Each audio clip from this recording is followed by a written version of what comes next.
Hi, beautiful bosses.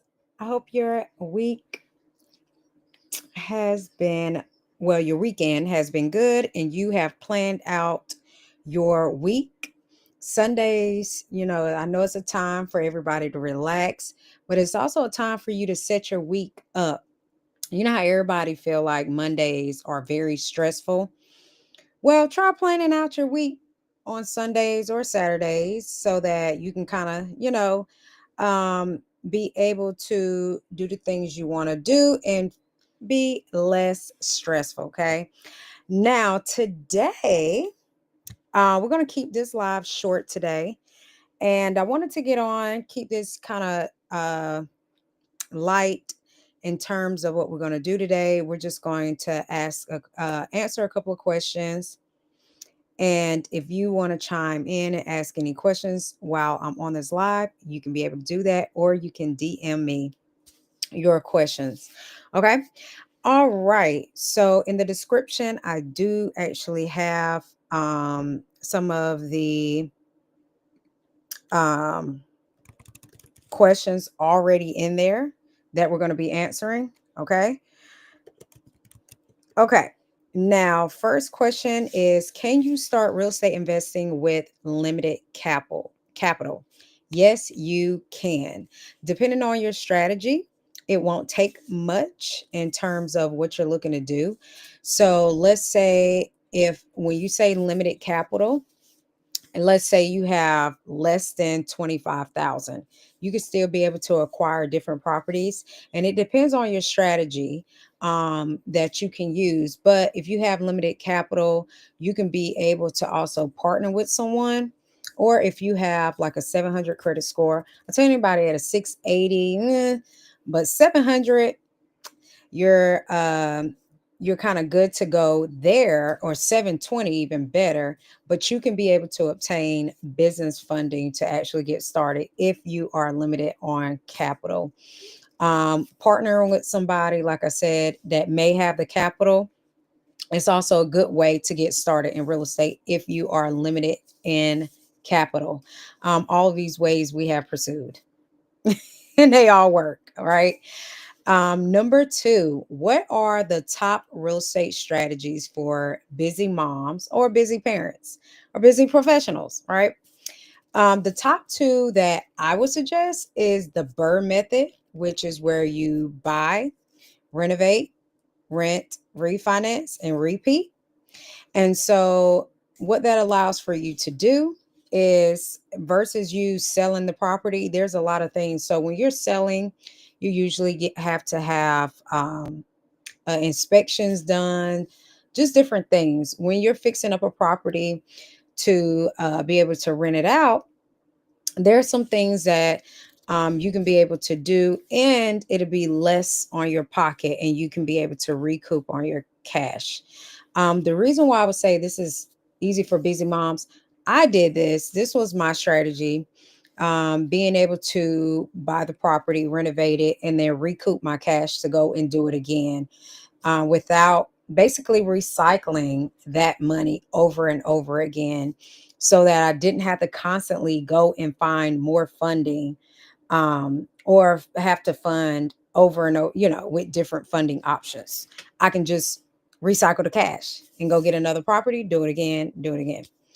Another strategy, I would say a top strategy for busy moms, is seller financing. So if you know someone has a property where basically the seller becomes the bank, right? Or you, the seller, can be the seller and you become the bank. And I'll kind of go into another question a little bit later. Now, the reason why these are top strategies is because you're allowing your money to work for you versus you having to do all of the heavy lifting. Usually, with construction, like new home constructions or fix and flips, it is more demanding on you and your schedule because you're on a timeline. The BRRRR method, where you're keeping the property, yes, you're on a timeline, but is not as urgent as if you were fixing and flipping a property.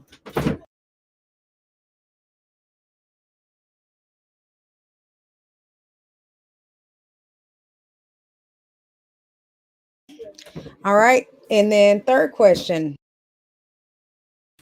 how can you build generational wealth with real estate? So there's two main ways that I'm going to talk about tonight that you can build generational wealth. The first way is buy and hold, right? Hold the property. You could be able to over time pay it down, and then you have that property. Once it's paid off, you still have that asset as well as that income, and that can pass down for generations to come. What you can also do is reinvest those profits or that income into other income producing assets. But the most important way that you can build generational wealth is teaching your children how to build wealth as well. And so real estate really gives you that opportunity to build an income and also teach your children how to do it too. So they're self sustainable. In the real estate industry, you got to be at least 18 to get a property. And so just think about it. If your kid is getting out of high school, and or they're in high school, right? And they're going to college or whatever, they can have their first property when going to college, right? So they can be able to have that property close to the school and rent out the other rooms to their room to students or their friends. And so if you think about that, if you're charging, let's say you get a 3 bedroom, you're staying in one as a college student, and then you rent out the other two, that's $1,000, right? So that cuts your expense down as a college student, and that allows for you to have an income property that you can build. So that's the main thing when you're building generational wealth, teaching your children so that you can continue to build it, because you don't want to build something that can end up falling because the individuals that you're passing it to is not very inept. Other ways that you can do it is you can protect yourself in a trust that continues to allow for you to build wealth over time, and it doesn't necessarily go to the kid. Right, it doesn't, but they still need to know. That's my thing. Like, the last thing you want to do is be building it and not continuously adding to that wealth over time, so it can last for generations to come. All right, number four, ready for real estate success as a mom. Now, I guess the question would be, how can I be ready for real estate success as a mom? Well, I'm going to be biased in this answer here, but I think having a mentor or a coach, of course, is going to help you with that learning curve. Someone that you can have the support, someone that is an expert in the field that can be able to teach you and be with you on that journey, basically like hand holding, right? To kind of cut that learning curve. So, like in the boot camp, 100K boot camp, we map out your plan, but then in Wealthy Family Network, that's where you actually get to implement your plan, because you have access to our lending and funding partners, but also expert help and a team to help you push through to be able to find, fund, and finance your investment properties so you can hit your income goals, right? And then I want to build passive income through real estate. How do I do that? So there's a couple ways that you can build passive income. So real estate is not fully passive. It's kind of semi-passive, because after you do the work, um, after you do the work, then if you are managing your own properties, that's kind of where it becomes semi-passive, because even if, like, we have a rent app that we use, and that's how our renters pay, and they can do maintenance requests in there and things like that, right? Because we are property managers, we manage our own properties as well as a couple of our clients, we manage the properties for them, right? So having a property manager will allow for your investments to kind of be more passive, because a property manager will make sure that your property is taken care of, and basically you as an investor just get a check every month of the profits.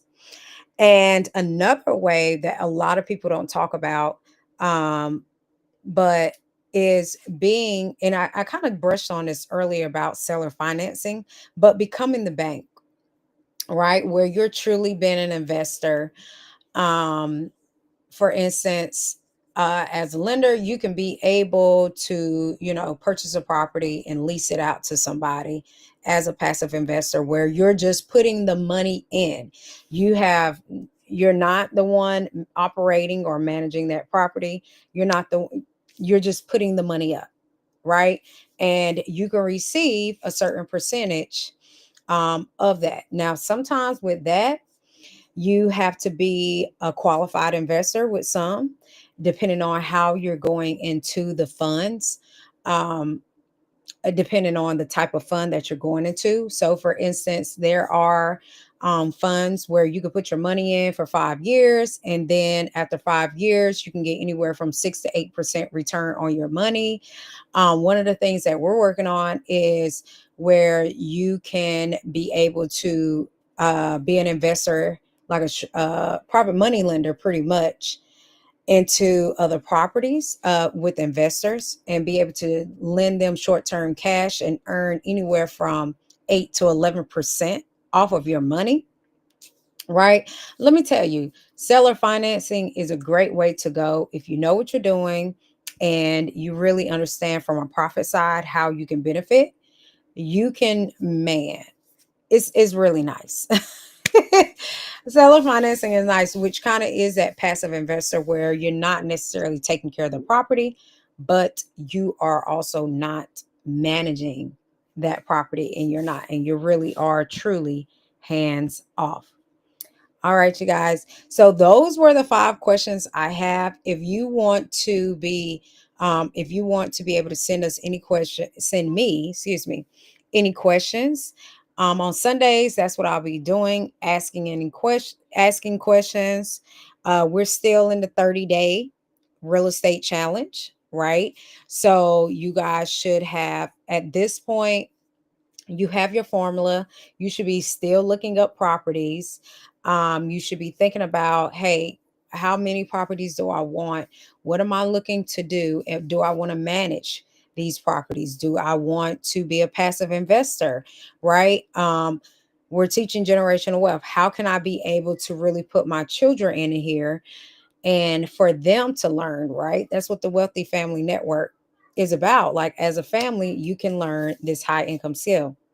And then with the capital part, and we talk about that a lot because not everybody have the capital, but tapping into the capital that you do have so you can get started. And those resources, you have to be resourceful.